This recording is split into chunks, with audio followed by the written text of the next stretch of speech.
Hello, welcome back for all of you who are listening. I hope you're not hungover or you're listening to it later on in the day, but Happy New Year's to you. Early Happy New Hey, Year's here to Dadalorian and Wookie. They are here with me today. Say hello, guys. Hey, what's up? Yeah, it was all right. I'll take that. I'll accept that. That's cool. It was very enthusiastic. Hello. We all we Anyways, all stayed up. We all stayed up super late. way too late. I stayed up because I had way too much fun yesterday. I have been playing Bigfoot on stream. That is Darth Biscuit 116 on Twitch.tv. We have been playing Bigfoot, and Bigfoot. it is so ridiculous, but it is so much fun. We got a couple new people playing with us online at nights. Uh, One of them's a first time PC gamer, and he's trying to figure out some of the controls, and he's super redneck, and he just has a blast playing this Bigfoot game. So, I Mikey love him. G, if you're listening to us, I love you, baby. Thanks for joining in with us, man. Uh, what have you been playing this week, Dadalorian?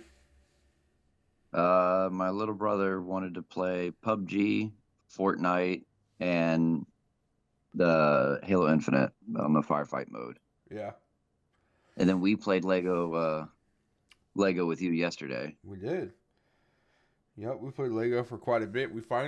For some reason, when I joined his world, it put me all the way down at the fucking bottom, and I could not ever get to them, and I gave up multiple times, like, cause it was stupid, ridiculous to get to where he was just to save my space in a fucking bed, so I could spawn next to him. All right, Wookie, what have you been playing, buddy? hey, everything you guys listed plus Baldur's Gate 3, uh, Resident Evil 4, and then again some Total War games. And I have to say, I am absolutely in love with Resident Evil 4 remake. First time Okay, he's played it too. tell me what you like about Uh, it, man. uh, I like where it's the kind of the setting of it, Yeah, where it's at. I just beat the big lake monster. That was a bit of a headache. yeah, Uh, I definitely like playing as Leon again. okay, That's a top tier. And then the cult side of what's going on with this is really fascinating to me. Plus, it's just feels like a really good scary game. I yeah. love it. Rar. Right. Hell yeah, man. Spooky. So you're a big fan of Leon then, huh? Yeah. All right. Hell yeah, that's good to know. I just want to give a quick shout out to Pseudo Linux Fish. Thank you for your follow and your subscription on YouTube. I appreciate that very much. So if you're listening to this episode, I hope you enjoy it just as much as you did the last one. Uh, as far as some news here, fellas, uh, well, I'm just going to go ahead and start off the PlayStation and then move to the Nintendo side and then to the Xbox side because it seems like there's more Xbox stuff that I found interesting this week. So for the first one is it appears to be that Sony is putting together some team of some employees that are a lot of ex-COD developers from the original good Call of Duty games. I don't know if you guys have seen this at all yet, but Jason Blundell and a bunch of other people split off and they helped form a studio called Deviation Games. Deviation Games was then supposed to be in partnership with PlayStation to create a new game, and we haven't heard anything since then about that. uh, so it's supposed to be a new IP, brand new IP. Nothing else has been heard since that partnership. Blundell left Deviation Games in September of last year. Okay? No word of where he's been working at since then. But there is a gentleman who his name is JC Backfire. uh, one of the people that work for Deviation Games, along with a few others. So there is Fred Thompson, Adam Rosas, Pat Dwyer, Kristen Syke, and J.C. Farmer. Uh, all these people are now working at the studio at PlayStation. And Jason Blundell, who was the head over there at Deviation Games, is now kind of confirmed working for PlayStation Studios. In JC Backfire's Twitter update, he says, "Job update. I've been wanting to say this for a while, but now I finally can. I'm a junior game designer at PlayStation Studios, and I work for Jason Blundell." To me, obviously, this is a good sign. One, because they canceled their live service games, like The Last of Us portion, the Factions Online, whatever they were calling that. Doesn't look like Resistance 4 is coming from Insomniac Games with the load that they have on their plate with X-Men, Wolverine, Spider-Man 3, the whole shebang there they've got going on with Marvel now. Destiny's kind of tipping down. Hopefully it comes back up and gets a little bit better. I kind of almost feel like they really need that refresh with Marathon. We'll see how that comes along. So with all that being said, there was supposed to be, I think it was 6 or 8 live service games. We don't have one yet. So with this team in place now, hearing their background and what they've been through, what they've done, does this give you a little bit of hope that PlayStation can match the big explosion that is Activision Blizzard with Xbox?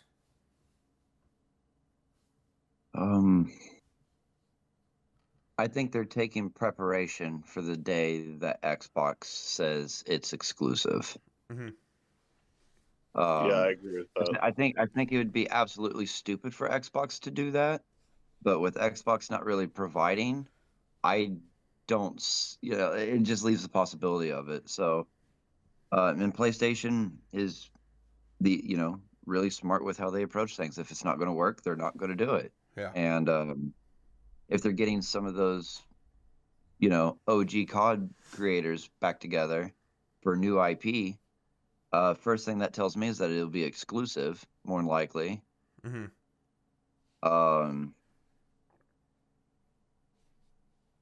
I don't know what else to say about it. I'm just very curious. There's not really much information, just more speculation of what could come. Yeah. I think it's really good. I mean, I think if you leave your standalone developers like Santa Monica, you leave your studio that's doing Insomniac Games, your Spider-Man, you leave those guys alone. Let Naughty Dog continue doing their single player stuff. And I think if you build this new studio up in time, give it the time and care that it needs. It seems like with the group that they have behind it, it seems to be the smart move to give it the time and let Bungie and whatever Firewalk Studios is working on, I can't remember what it is, and just let those live service games play out so you can have an explosion of a game. And let them deal with that. I mean, do you think they could compete with Call of Duty? I mean, let's be honest.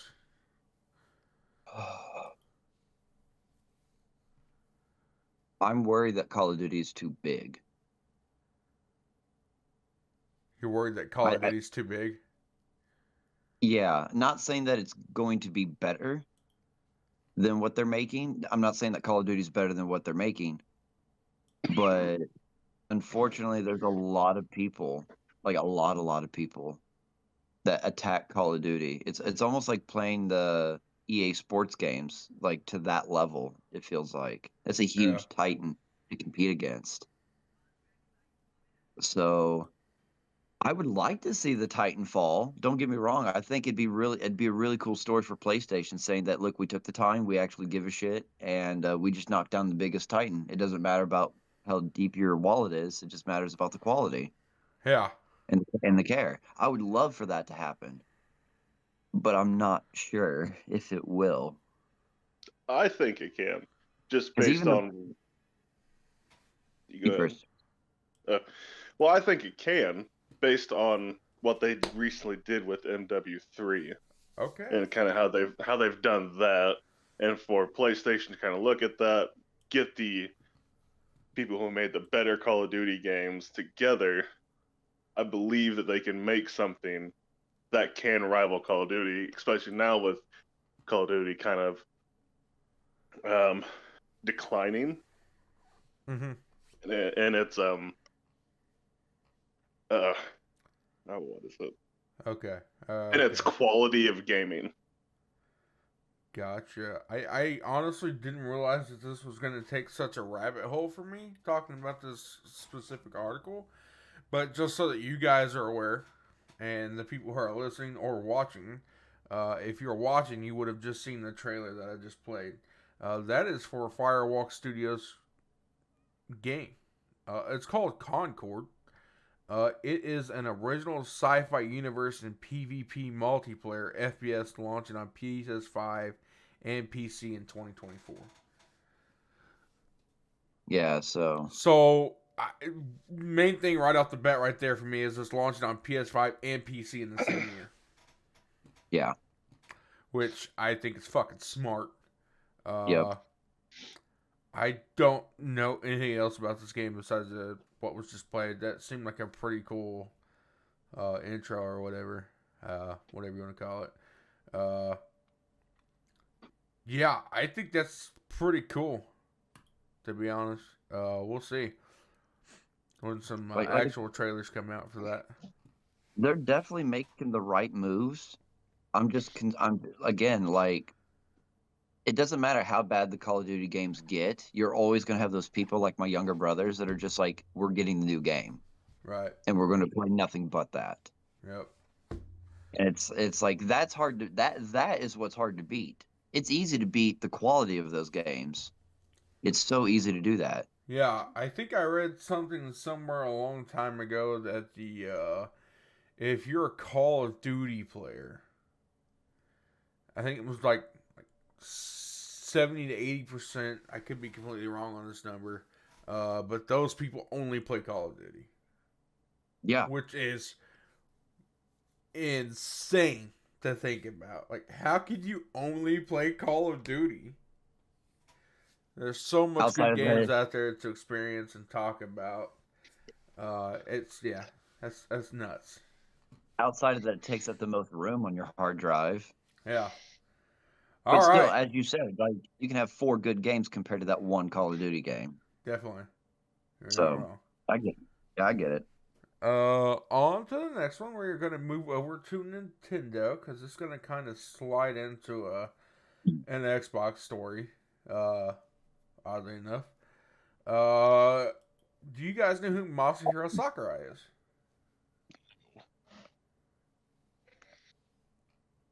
No, not the top of my head. Okay.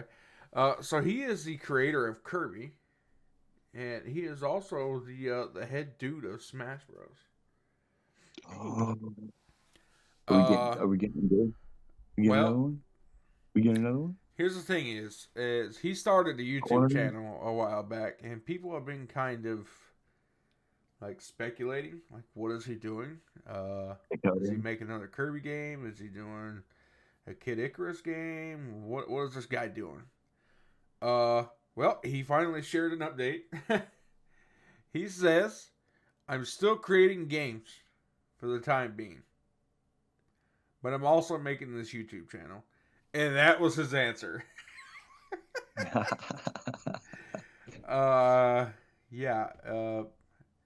Back in December last year, it was kind of suggested he was semi-retired, following the completion of Smash Bros. The final DLC pack.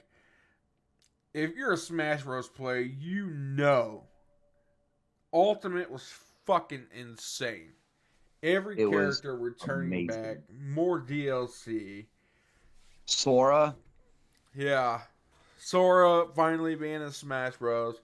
So, it's gonna be so hard for somebody to jump into that seat and take over because they have such a huge spot to fill. If he's not doing it, I don't know if they can.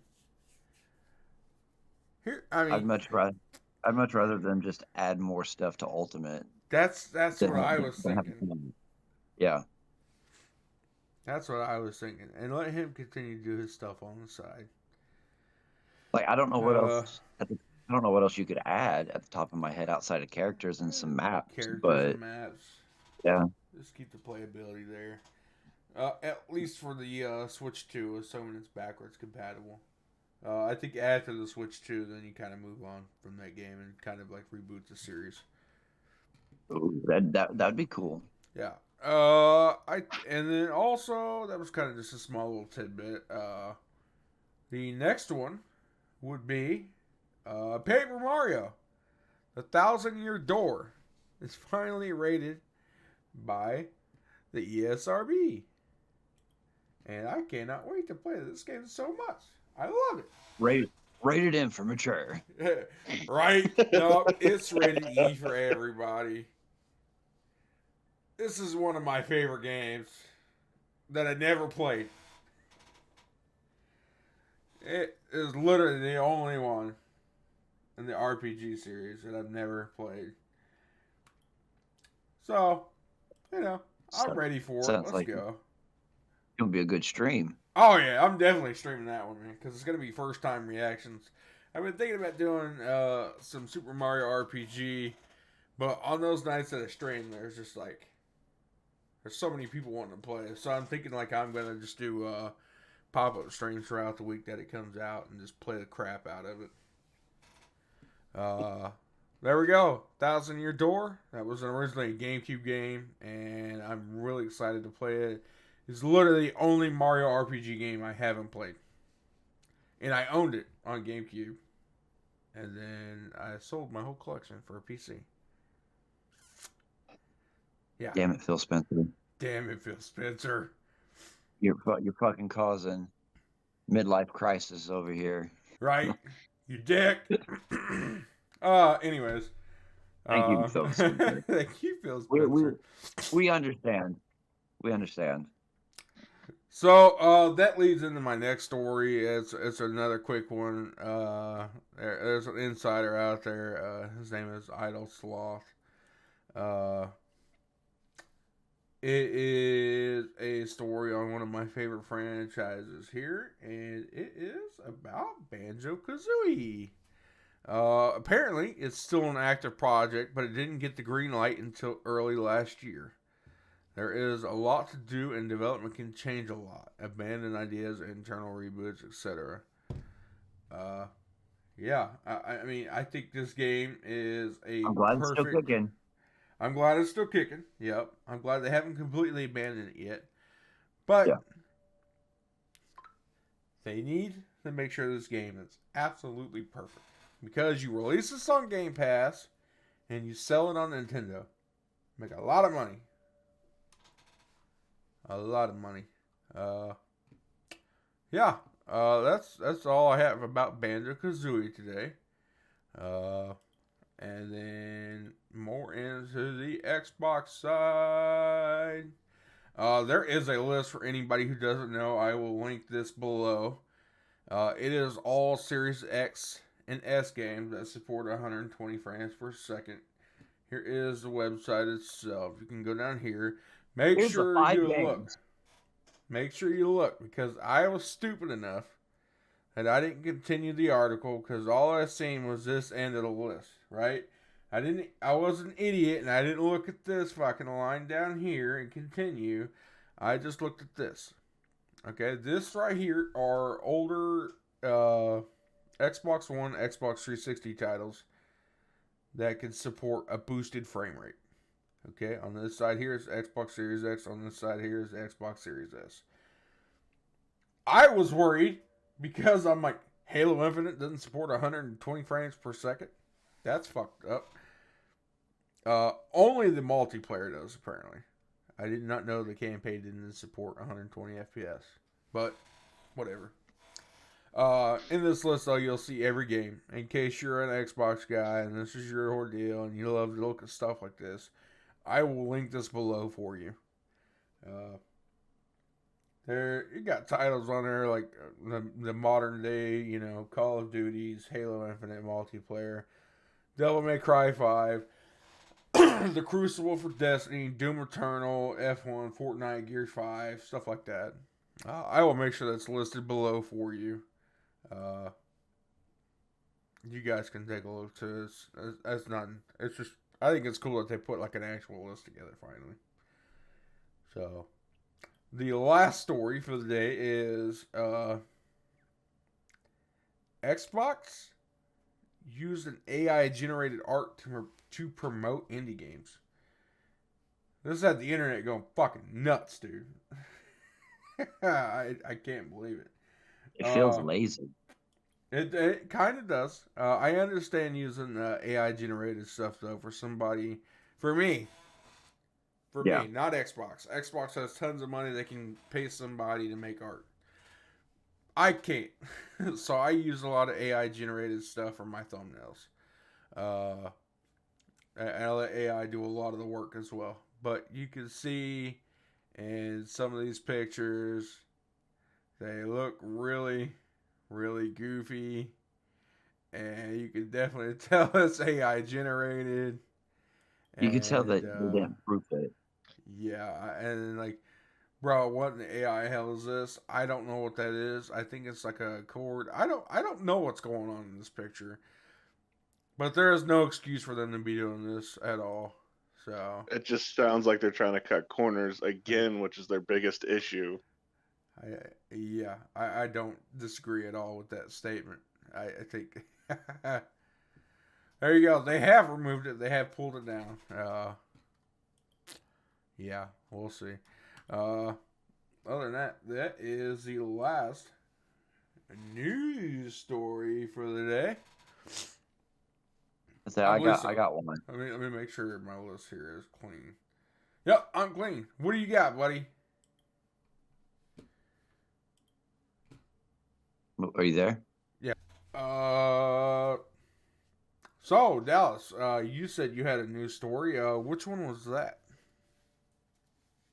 The CEO is gone of Activision Blizzard now. Like he's gone. Yep. Yep. So for those who don't know, the CEO of former Activision Blizzard, which is now owned by Xbox, Bobby Kotick, is officially gone. This is something that I didn't bring up because it's something I kind of figured it would happen after the deal was complete. Tell me though, why specifically did you like this article, and why did you want to bring this news up yourself? Well, it's mainly because a few years ago when all that stuff came out about Activision Blizzard, about the harassment, the toxicity, the just not what it used to be kind of environment.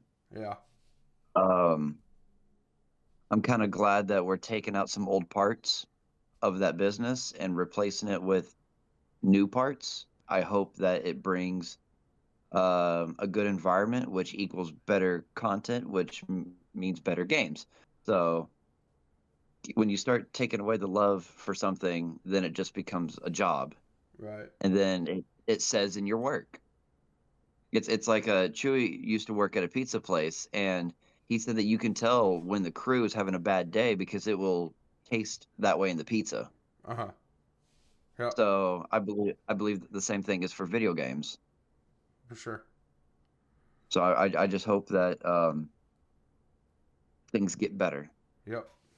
From there, and that's why I wanted to at least bring it up, because it's something that isn't really talked about a whole lot anymore since Microsoft actually bought it.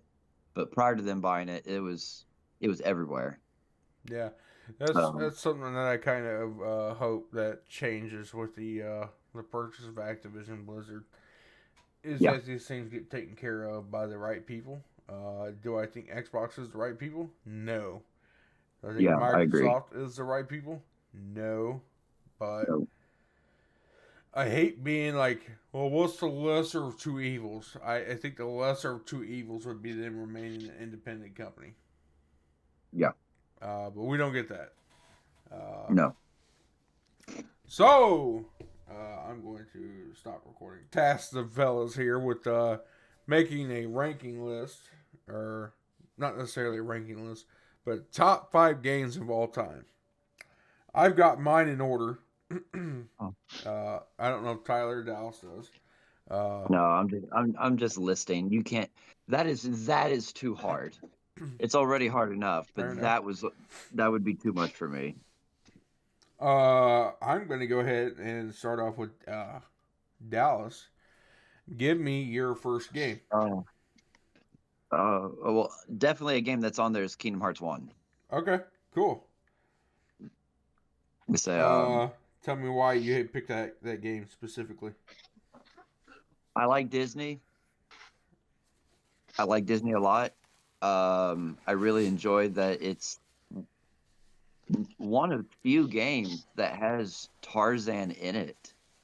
Yeah. Like I can only think of like 3 Tarzan games. You got the PS1, then you got Untamed for PS2 and GameCube, Mm-hmm. and then I think that's it. And so seeing Tarzan in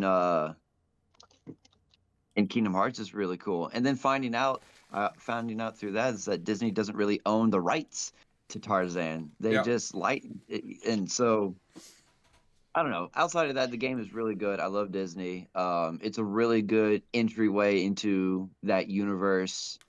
Despite it being clunky, it just makes you feel good. It's a good feel good, and that was definitely a first one I was picking. I had to. There was Fair enough. no way out of that. Yeah, man. I love Kingdom Hearts first one. It's a really good title. Shit. I'm dying over here, bro. Kingdom It's that Hearts 1 weather. is a really good title.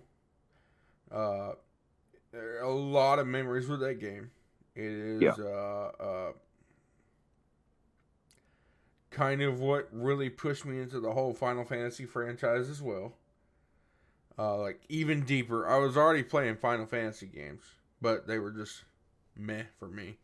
But Kingdom Hearts really made me dive into that franchise even more, and kind of made me a Square Soft / Square Enix slut.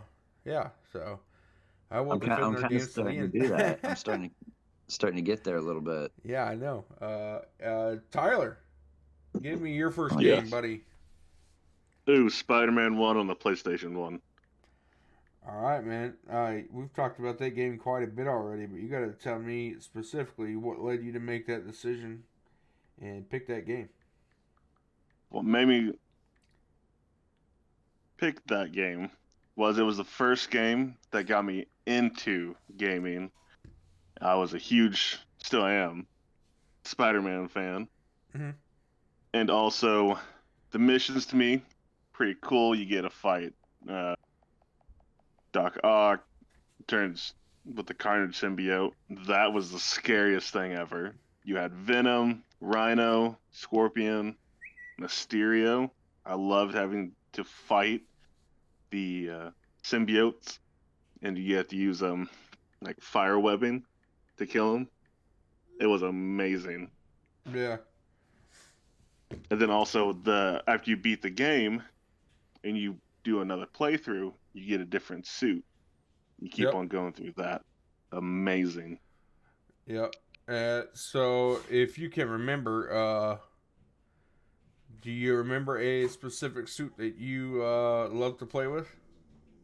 Ooh. So that's a toss up between the Venom suit and the what is it? The Spider Punk one? Yeah. Or maybe not the punk one, but what's a suit that you really like, Weston? For some reason I can't think of it right now. The Scarlet Spider. Scarlet Spider. There you Yep. go. That one was really cool as well. So those Oh, yeah. two were the ones that I love to play as the most. And so, just to keep the conversation going here with Spider-Man 1, because I really enjoy that game. What's your favorite boss fight in that game? Ooh. Favorite would have to be it's a Oh man, I'm gonna say Mysterio. Mysterio. That's a cool one. Mysterio, Yeah. because it was everything leading up to him and the boss fight that I absolutely loved. The second one, for me, I know, is the Doc Ock Carnage combo. That Yep. was another one. Right. Yeah. That one for me is my favorite, and the reason being is it's so intense. You got those Yes. damn hallways, and the terrible controls, and you're just like, I felt like he was on my ass around every corner, man. Because he was there. Every time I'd scream and screech, like, oh god, no! And you're just trying to hurry up. Yes. Yeah. All right. Well, good pick, man. I'm going to go with my first one, which is Kingdom Hearts 2. That's my number one game of all time. I almost picked that one. I almost did. Yeah. So I tried to limit myself one per franchise, right? Right. Because, I have a lot of favorite franchises, and if I didn't limit myself to one per franchise, my whole list would be Kingdom Hearts. And that would be kind of boring to talk about. Anyways, I chose Kingdom Hearts 2. One, it's obviously the better controlled. You have the story of Roxas. You have the Disney worlds. Lion King, which is my favorite world. That's cool, you have bro. Pirates of the Caribbean. You have Tron. You have Mulan. I mean, the list goes on. The arena for the Coliseum and Olympus was fantastic. You had the better gummy ship missions in that one compared to one. Overall, just in general, the dry forms, the gameplay, the reaction commands, the 1,000 Heartless fight was wonderful. It was Heartless. I'm an idiot. Was it Heartless or was it Nobody's? I feel like an idiot right now, and I think it was Nobody's. Okay. Because if I remember correctly, Roxas. That was the whole like reason why Nobody's came into a thing. Yeah. So it was 1,000 Nobodies you had to beat and like a time limit. And one of my favorite parts of that game was when I'll give you two favorite parts. I remember specifically as a kid when I thought Goofy had died. I was just as pissed as Mickey was, bro. I was like, you motherfuckers! Like, yeah. And then my second favorite moment of Kingdom Hearts 2 was when Riku was kind of revealed to be, or Ansem was Riku, or Riku, however that. It's a crazy story, and it's kind of hard to say what I'm saying without context. So yeah. basically what he's saying is that a heavy plot point in Kingdom Hearts 2 about one of the main characters was revealed, and it made the lore just as complicated.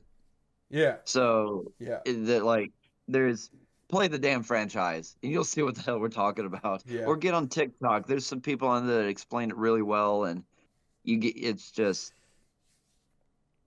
It's just it can be as complicated. Which one, man? Because you got to be more specific here. OG Battlefront 2. OG Battlefront 2. All right, let's talk about it. I love OG Battlefront 2. Why did you pick this game? Let's see. I'll start off by saying that when you asked us to pick 5 games, the first thing I thought of was Battlefront 2. Hell yeah! Because I was like if I had 5 games to run away with, and that's all I had, whether it had multiplayer compatibility or not, that was the first game that came to my mind, and it was hard not adding Battlefront 1 to the list or just picking it over that, mainly because I like a lot of the mechanics in it and just nitpicky stuff like that. But overall, I believe that if you're a Star Wars fan and that you really like some of their games, I've not met a Star Wars fan that does not like the OG Battlefront 2 yet. Dude, it's a fantastic game. I remember spending hours upon hours playing on. I think it's most isolated the Cantina portion. Yes, Uh, on Assault, so you can play as the Jedi and Sith. yeah, just heroes versus villains. Yeah. Uh, Dude, spent so much time in that mode just mowing down nobody but Princess Leia.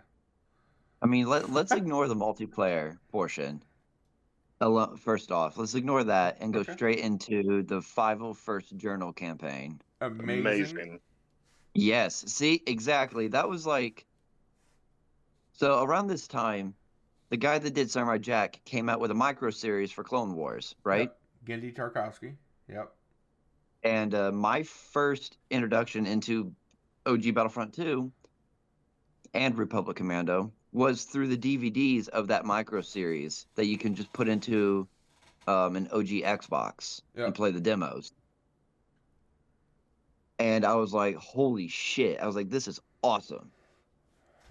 And like, what is there not to like? Like, outside of just personal preferences from the previous game. But like, you get to play a Sith, Jedi, there's a campaign, there's space battles. Oh, Oh, yeah. you definitely get to play as the Sith. Maul is my favorite character to play as. Yeah, and Galactic Conquest.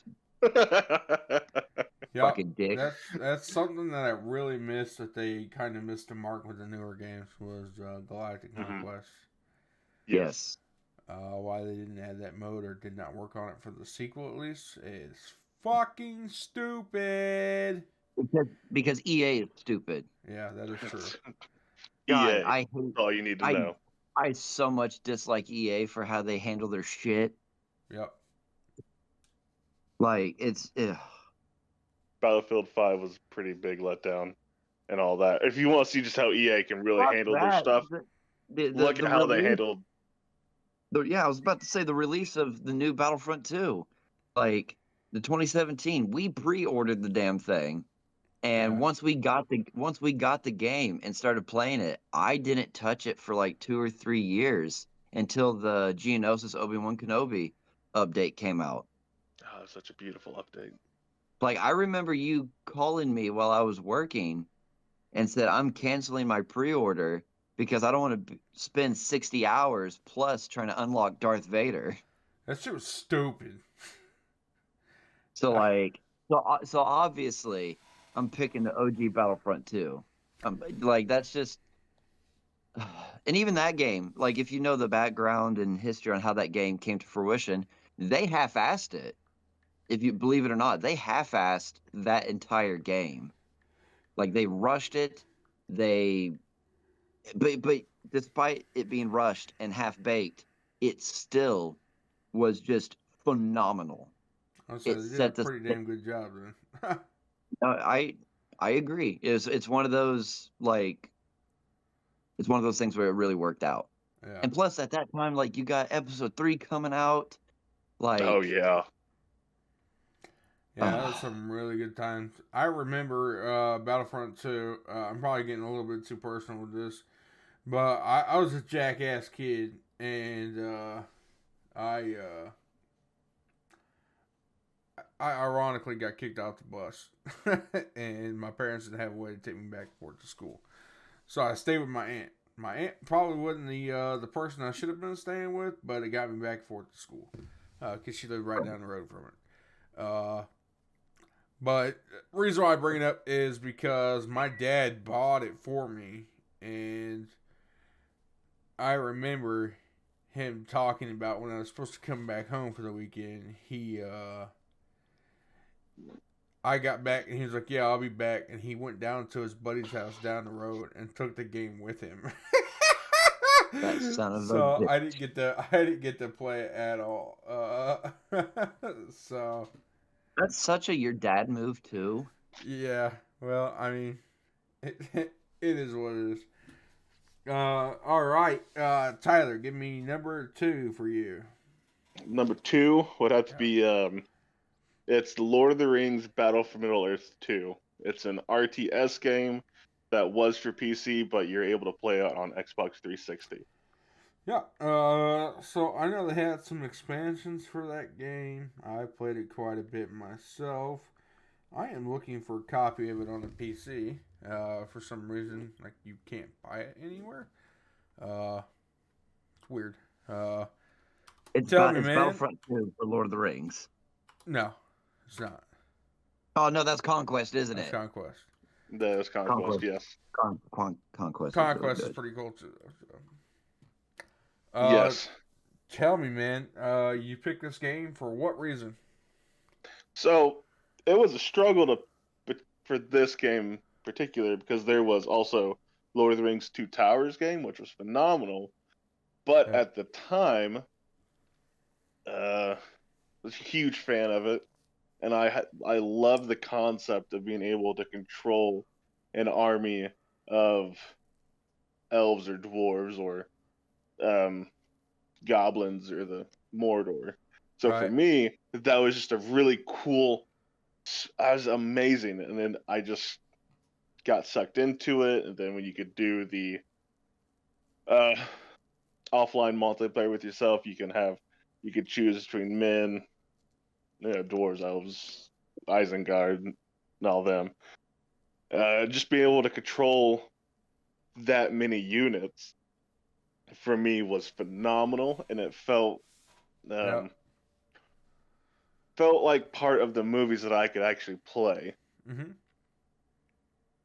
and I was in love with it. 'Cause like I said, I played a lot of the single player games for Lord of the Rings, where it's like you controlling Aragorn, Legolas, or Gimli, but this one got to be actual armies of the different races, and for me that was just phenomenal.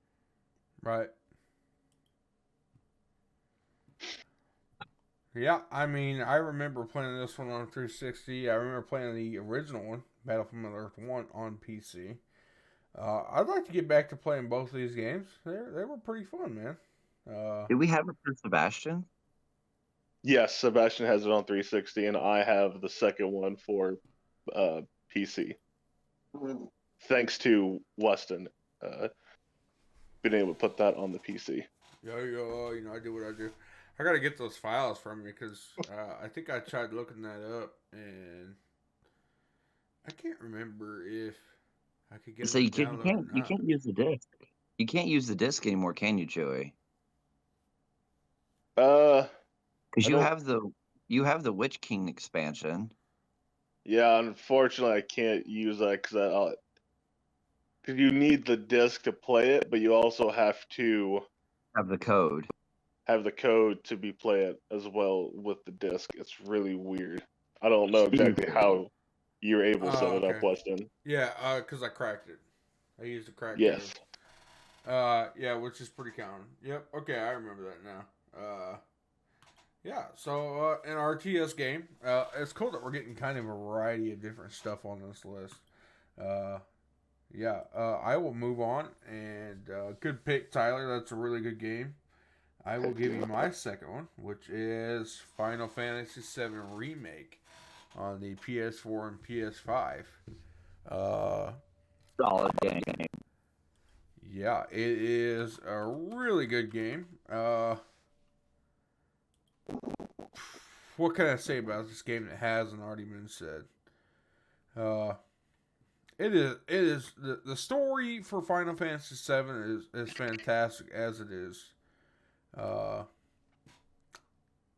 Cloud is a really good character. Aerith is a good character. There is just no reason at all that anybody does not play this game.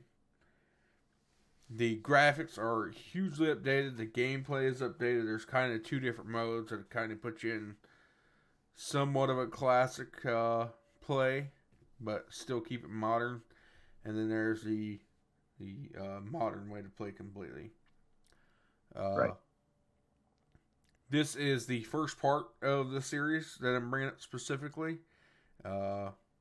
Rebirth. The second part comes out in February. I'm going to go absolutely crazy for that. This whole section of the first part of the game is purely based on Midgard and deals with the plates falling and the setup for the next part. weapons were really cool. Materia was really cool. The different boss fights were awesome. I like the emphasis that they put on Jesse, Wedge, and then I think the other guy's name is Carlos. I can't remember. I hope I got that name right. Been a while since I played this, but I played it originally on the PS4, and then I played the PS5 copy. And it's one of the games that I hope to be playing on stream. If you haven't caught it, I've been playing Crisis Core first, and I hope to move right into Remake, and then hoping to hop into Rebirth directly after. Yeah, fantastic story, good game, good gameplay, good bosses. Looks wonderful, looks beautiful. You should give this game a shot if you haven't already. Yeah, that's my number 2. Back to Dallas for number 3. And this is when it starts getting hard, right? Because like it's not hard to pick out the first two, just in general. But when you are limited by 5 and you get to 3, you're like, oh shit, this is real, okay? And for me, when it comes to games, it's how it makes me feel, replayability, and story. Right. And for this one, I'm going to lean on more story than anything else.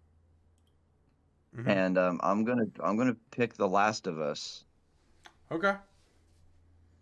Yeah, like as much as that's a good game, that's a hard answer. For obvious reasons, everyone knows that game. For the people that have played it, they know it's phenomenal. Like I remember watching gameplay prior to actually playing it myself, and even replaying it myself. Like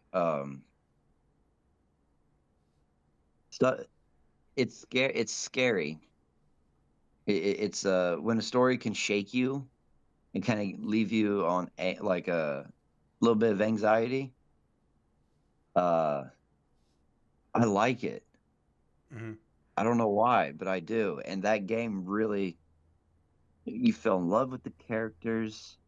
You fell in love with the lore on how it just happened. Like Day Zero or whatever they call it, the initial outbreak. Yep. You talk about real, holy shit! Yep. Like jumping to talking about the TV show for a little bit. That first episode is my favorite episode of that entire series. Oh yeah. Of that season, sorry, because they haven't came out with season 2 yet. Uh-huh.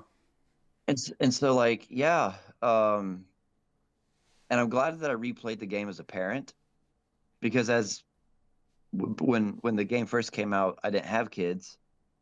None of us did, and I say you guys were still in high school. I had been yeah, graduated for a year. yeah, because it came out when did it come out? It was like 2012, 2013. 2013. So it came out the year we graduated. Yep. So like I remember being moved by it. Don't get me wrong, it's a very moving game, but the heartbreak destroyed me when it came to me being a dad. Yep. So I was really thankful to replay it. I could ramble forever about that game. So yeah, no, my third pick is The Last of Us. That was difficult. Yeah. Dude, you're probably not gonna believe me, but that one did not cut my list. No, I believe you. I believe you. It was really close.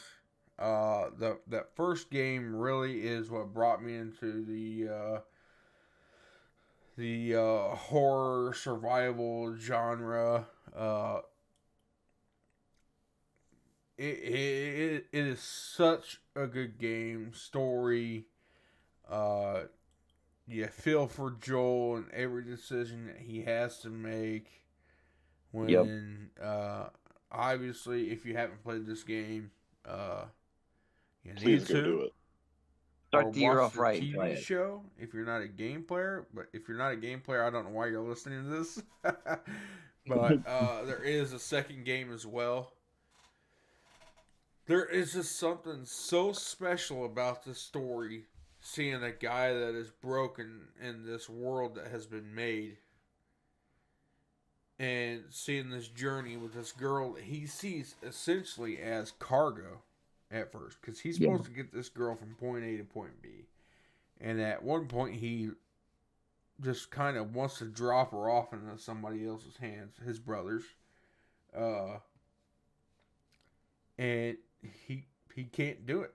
He eventually ends up taking on this task of getting her all the way there, and then he gets kind of blindsided with this. She's infected, and at the end, he knows the whole time, but at the end he has to kind of make the decision, him or the world again. The first time Yeah. he didn't get to make that decision. Somebody took it Nope. away from him. And so here he is with this girl that he's kind of adopted as his daughter. And when he calls her baby girl for the first time, bro, it is so emotional, that part. And it all leads up to when she is on the hospital table getting prepped for surgery to have this thing removed from her back of her brain or spinal, whatever. And it's going to kill her. There is no way she's going to survive this surgery. Yeah. And he kind of wakes up in like a haze after getting knocked out, and he finds out, and it's a whole ordeal to save that girl. This is what she wanted too. Keep that in mind. Like Yeah. she knew what she was getting into going here. Yep. So essentially, yeah, he gets to make his own decision this time, and it affects her getting to make her decision. And yeah, I will leave it at that. That is a really favorite game of mine, and it's tough that it didn't make my list, but I think you'll kind of understand when I go through my list. Oh, was it? Yeah. Tyler, number 3.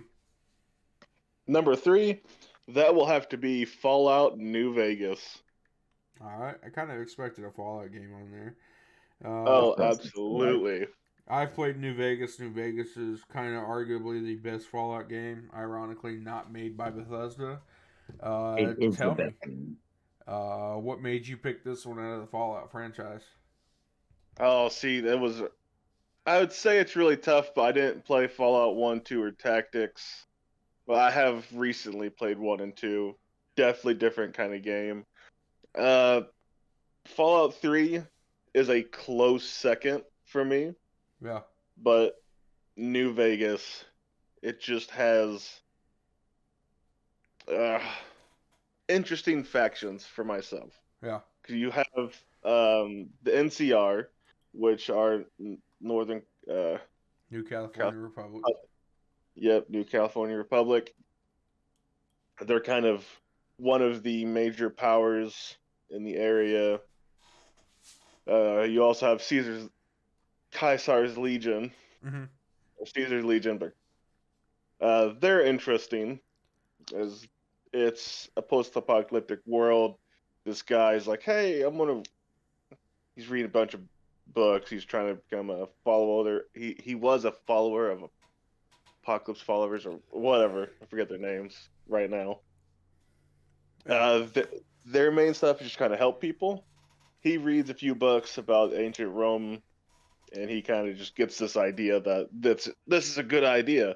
And so he kind of forces slavery and just really brutal tactics. Mm-hmm. And he's like, this is the way to make the West better. It's so obviously that's the evil faction. And then you have the Strip. You go there, gamble. There's a fun side quest with all of them that lead into the main quest. You have the Ultralux, I believe is which one it is. They're a bunch of cannibals, and what they used to be. Now you get to try to either convince them to be again or not. Yep. You also the super mutants that are in there are really amazing. In fact, those are kind of the first ones I was introduced to. Mhm. And after that, I started playing it, obviously. And then there's the DLCs that go with it. Um, yeah, let's see. There's also the Wild Wasteland perk you can get that instead of raiders or just random people you meet out in the world, it's aliens for some, or you have uh, these three old ladies are trying to beat you with rolling pins out of nowhere. That's fun. And then you also have a mission from one of the casino owners. He wants you to try to find a robot that fits people's fantasies, fetishes, and his name is Fisto. And it's just the wackiest, silliest stuff there, with the lore kind of being really dark as well around the game. It's just a mixture of everything for it that just, to me, is better than Fallout 3 or Fallout 4. Uh-huh. I don't disagree, man. New Vegas is a fantastic game. I really wish that Bethesda would have worked together with Obsidian to make their Elder Scrolls game, but I think they were kind of pissed that they made a Fallout game better than they did. So that relationship kind of ended. Oddly enough, Microsoft does own both of them now, so we'll see. Yes. Uh, And they gave him, I think they gave him like 18 months to make the game or something like that. It was a very small time to make that game mm-hmm. because there was supposed to be even more that was added to it. But Microsoft was like, our Bethesda was like, all right, hurry up and just push it out. Yeah. And unfortunately, because of that small release date, the game was really buggy. Bethesda game, I get it, but Obsidian had the helm of it, but they were given such a short time that they're like, oh, it's. But yeah, no, it's still phenomenal. Definitely. Well, moving on to my third game, I chose Fable. I'm going to be pretty short with this one. It is just a classic game. It has tons of different spells you can use. I can't remember what they call it. But you just hit one button to use it, and you get kind of like a weird nickname at first called Chicken Chaser. You were just trying to become a hero of Albion, and there are demon doors you can unlock to get better weapons. They usually have a challenge for each door. Pretty much, you can make the story your own. You can be a bad guy, you can be a good guy, whatever you choose. Give it a shot. Play it yourself. There's going to be a remake coming out, a reboot, whatever they want to call it. Xbox, I have faith in you that you can get one game right in my time period. And as an adult, and I pray that it's Fable. I did not like the trailer for the new one, but we will see. Dallas, give me your fourth one. This was another hard one because it is in a franchise that is actually it's close. It's pretty dear. And I'm choosing this one over my original pick. So I'm picking Halo 3. Okay. I'm picking Halo 3. A lot of it has to do with the multiplayer. Fair enough. Outside of it just being like the hype of, you were capping off the trilogy, we're finishing this fight. Second player can play as the Arbiter. But mainly the multiplayer on this one. Like, I remember being Witness and wanting to play so bad. And thankfully, because of the Master Chief Collection, I got to kind of experience what it was somewhat like to play back on the OG 360 days. Mhm. But no, I think Halo 3's multiplayer, it's very simple. I feel like it's a multiplayer that anyone could really catch on. You don't really need starting skill set of games to play it. Uh, it's not like today where you can cancel reloads or like cancel sliding or jump off walls. You pull the trigger and you go. Yep. Halo 3 is a fantastic selection. I'm Yeah. not surprised that you chose that one out of the franchise. I kind of expected it to be Halo 2, 3, or Reach. It was actually Halo 1. Really? Wow, okay. Yeah, it makes sense Yeah. too. That's fair. Yeah, like with Halo 1, it was the story, it was the music. It's the first time. I also like the older console. But it didn't really have that multiplayer aspect. It had LAN parties. I love LAN parties. Right. Well, But that's fair, man. I played the first one on PC. So, yeah, I always kind of generally seen that as a PC game until later on in the future when it was kind of known as the oh fuck fan brand for Xbox. yeah, Xbox. Damn, I couldn't remember for some reason. I don't know what happened there. I just couldn't remember. I'm like, all right, cool. What am I talking about? It sucks. I'm fucking high right now, man. No. On a good time. Anyways, yeah. Halo 3 is a good pick. I am. Let's see. Back to Tyler. What's your number 4? Ooh, see that one? Resident Evil 4 remake. Wow. What? Really? Yeah, no. Yeah, that one beat God of War. That one, it beat What? quite a bit. Yeah, no, What? for me it did. What? I'm really loving. The world is ending in 2024, isn't it? Apparently. Breaking news. This is crazy. I did not expect that. It is a fantastic game. I hope you play it in VR like a real man. Yeah. Maybe one day. Wow. Good choice, man. Obviously, you talked about that at the beginning of the show here. But you said you're enjoying playing as Leon. You've played the other Resident Evil games. What makes Leon your favorite character compared to the other ones? So, I played obviously the remake of 2 and 3. He's a real purdy kind of guy. No. It's him being a cop in the second one, and then you see him dealing with everything he's dealt with in Resident Evil 2. And then seeing him now is he's just became like a not cold hearted, but he's just like stone cold, I got this, no problem kind of attitude towards it all. Which, I mean, hey, after Raccoon City, who wouldn't? Yep. Okay. And then playing the third one, I didn't really like those characters a whole lot. Not saying that they're bad characters. It's just, for me, Leon, it was really cool for him to he's just a cop.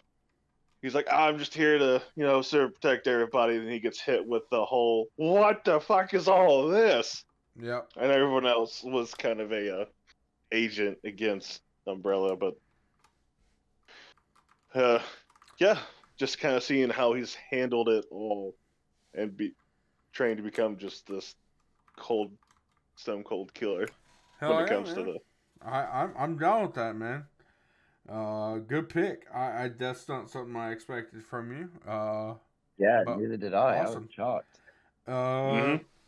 All right, I'm gonna go on with my number 4. It is KOTOR, Knights of the Old Republic 1. It is phenomenal pick. I mean, you can't talk to Darth Biscuit about video games and not talk about KOTOR. It can't be on the list somewhere. And if you say Revan sucks, then you might want to run. yeah, you're gonna get murdered in your sleep. Yeah. Murdered. I don't know if that's illegal to say, but fuck it, I just said it. Oshawott style. Oshawott style. Oshawott. Yeah. Anyways, KOTOR is another one of those things for me that just hits home. Every time I play it, it's still a good game. I am hopefully going to be downloading some mods for it to play it on PC for the first time with mods. Well, I mean, an improved way of playing it. I've played it on PC in both Xbox and Switch, and even Android at one point. So, yeah, I will continuously buy this game over and over again if they keep releasing it, and I hope that the remake is still in the air, and I hope they're not just going to abandon that project. We'll see. But that's my number 4. Simply picked that just because of the character Revan. Go ahead, Dallas. Give me your number 5. Again, here we are. It's super difficult. I'm picking the original Crash Bandicoot. Damn. That's a tough game too. And that is mainly out of difficulty and nostalgia.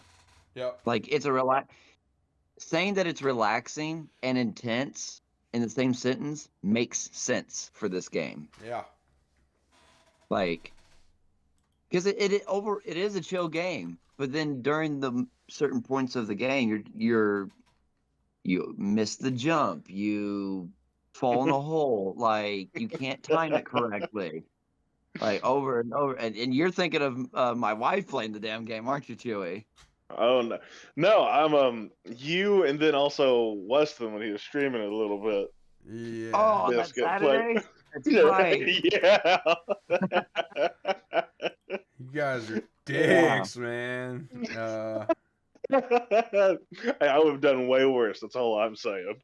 Yeah, that but again, like it's if I remember correctly, that was my first time on the original PlayStation, which got me into gaming.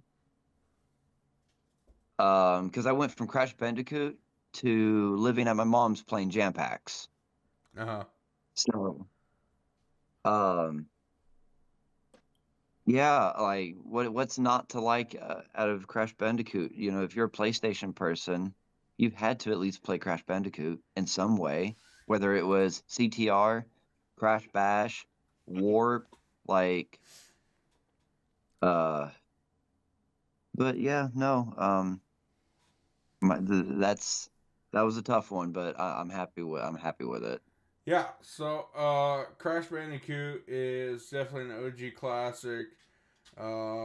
It is the first one was more difficult than anything I remember. They did do a remake called the Insane Trilogy. If you don't know, go buy that game like ASAP. Yep.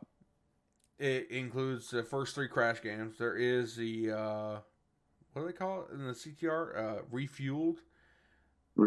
Fantastic little game there as well. It's fun. It's fun. Get it with your family. Play it with your family. Piss each other off. Don't play it with Chewy. He's not there to win. He's there to make sure you lose. Yeah. No, I'm there to win and make sure you lose. You're full of shit. As you can see, it could cause turmoil between friends, so another good reason to get it. Fuck you. Hey, man, just don't suck. That's all I gotta say. Get good. Oh, okay. Yeah, get good. I'm literally leading the race the entire time. I'm beating my old record, and he doesn't do anything until the very end. He hits me with the triple rocket and passes me and wins. Like an asshole. Oh, he didn't do shit the entire game. And I was like, what the fuck was that? And he goes, you don't need to win in order for me to win. I get it, man. That old CTR game and the remake is wonderful to play. So if you haven't played that, play that. Play the Spyro Reignited trilogy. Start off the and- year right. Play good games. Yeah, play good games. Now, it does concern me that Xbox owns this franchise now. So we'll Yeah. see. Yeah. And they own Spyro too as well. So we'll see. I'm going to give them the benefit of the doubt first. I hope Even they if do the right thing. despite them owning it, Yeah, to me, it's still a PlayStation product. agreed. Like, Yeah, it's so really weird to think about something like a franchise that was created by one of PlayStation's biggest developers. Yeah. And they don't own it. And it was one of their Yeah. original mascots. It's so weird.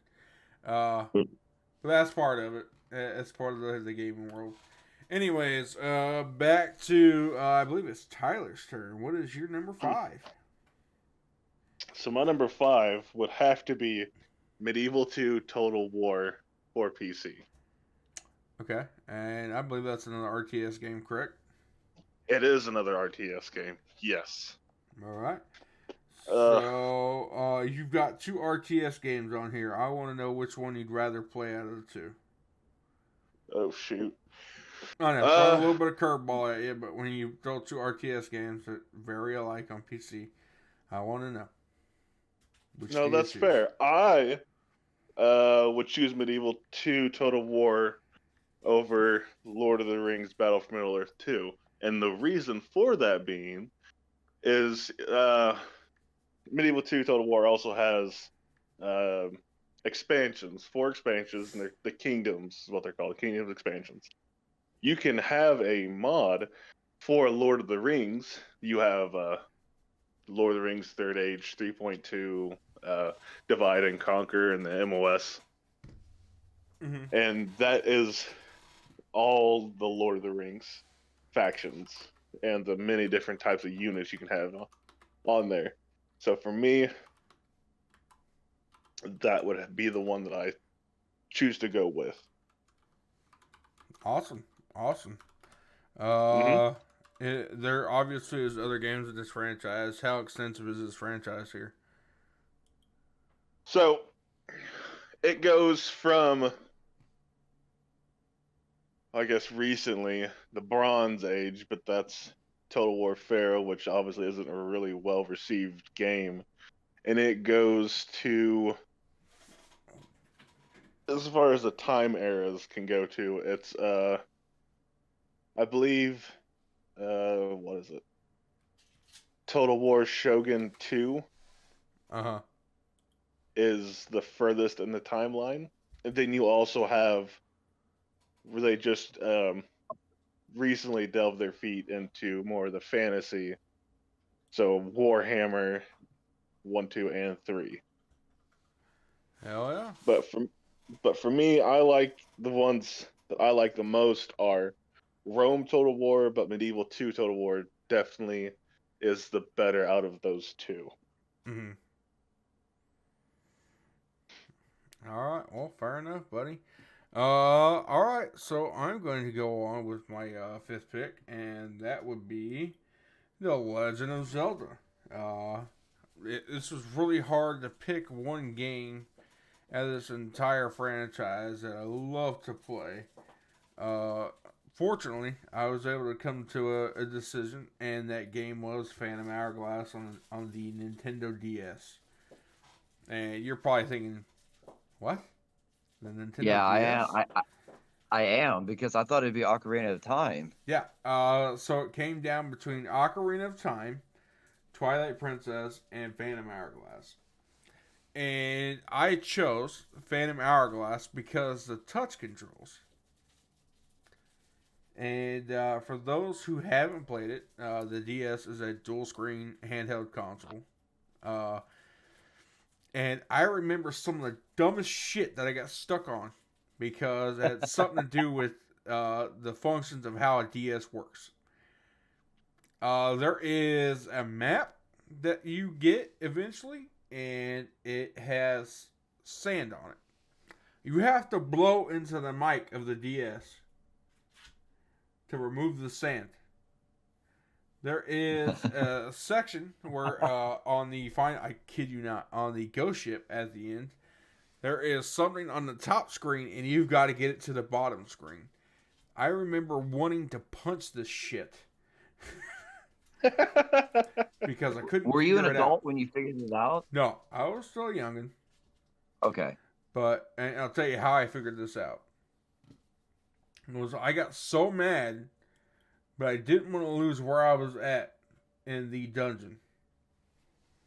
And keep in mind, this thing is I had to get from the top screen to the bottom screen.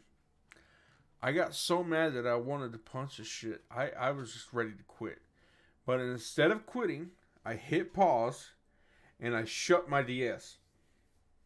Okay? I put my DS down. I plugged it in. Literally 2 days later, I go to unplug it and I open it up. And just because I close the DS, it takes the stand from the top and puts it on the bottom half of the DS.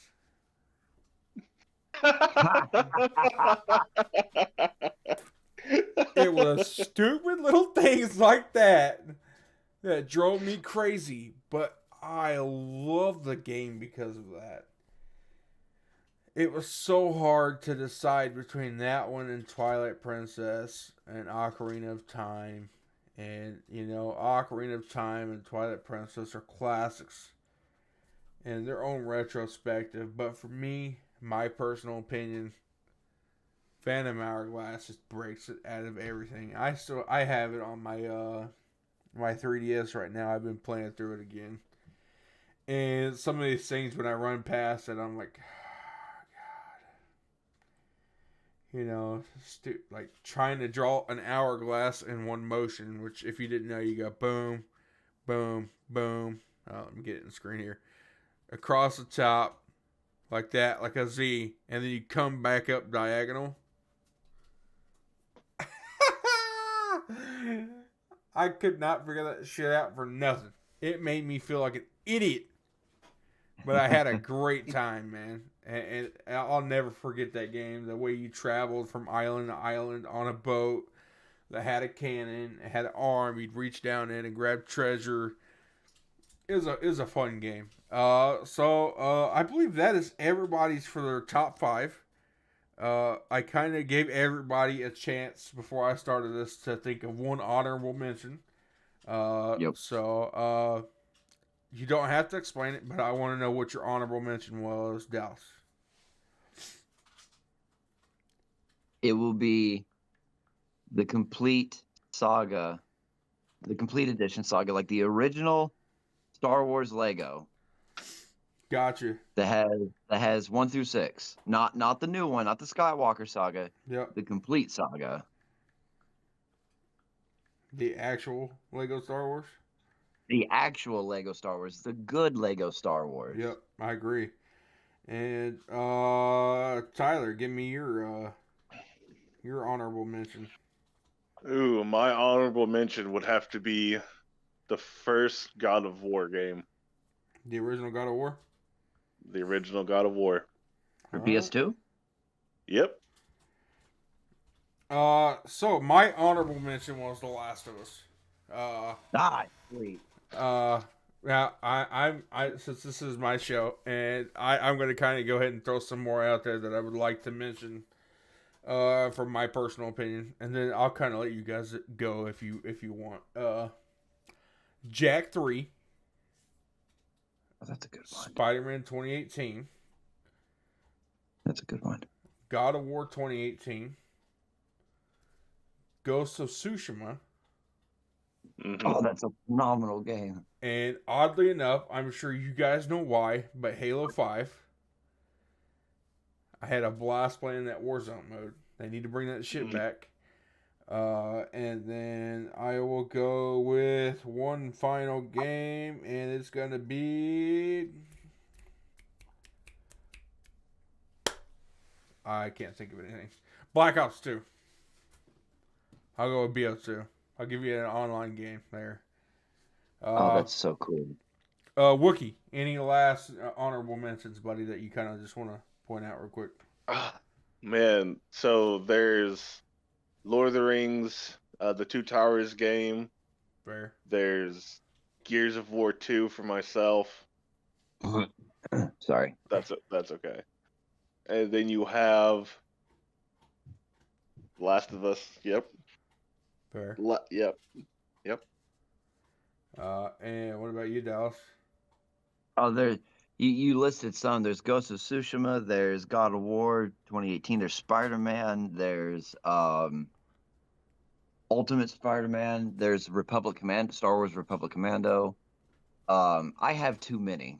I like a lot of games. Like this is why it was so hard to pick. I don't have really favorites. They're just I like a lot of them equally. I get it.